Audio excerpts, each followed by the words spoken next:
च्या वतीने शिरोळ तालुक्यातील पूरग्रस्तांचे पुनर्वसन होण्यासाठी गेले अनेक वर्षे झाली म्हणजे 10/6/2021 रोजी पासून न्यायालयीन लढाई लढून मुंबई उच्च न्यायालयाने 10/6/2021 रोजी शिरोळ तालुक्यातील 2788 पूरग्रस्तांचं पुनर्वसन करून देण्याचे आदेश जिल्हा प्रशासनाला व महाराष्ट्र शासनाला दिला असून आज 5 वर्षे उलटले तरी देखील पूरग्रस्त नागरिकांच्या शिरोळ तालुक्यातल्या पूरग्रस्त नागरिकांचा प्रश्न मार्गी लागलेला नाही। मधल्या काळात हवामान याचिका दाखल केली होती। हवामान याचिकेचा सुद्धा निकाल आमच्या पूरग्रस्त सेवा संस्थेच्या माध्यमातून लागलेला असून त्यांना त्या आदेशामध्ये 8 आठवड्याच्या आत त्या नागरिकांच्या पुनर्वसन करून द्या असा मुंबई उच्च न्यायालयाचा आदेश असताना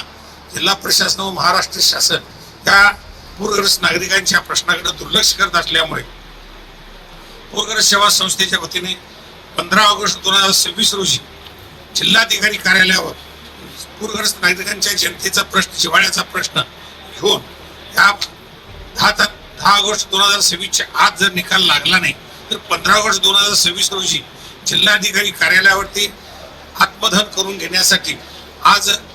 टेनिस क्लब पूर्णवाडी या ठिकाणी कार्यकर्त्यांची बैठक झाली। या बैठकीमध्ये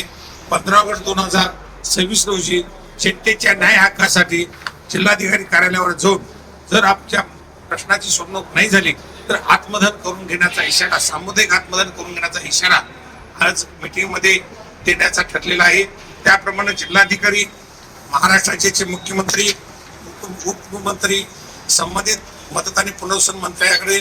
जिल्हा प्रशासनाकडे निवेदनाद्वारे आम्ही आज उद्या 2 दिवसामध्ये हे निवेदन पाठवणार आहोत।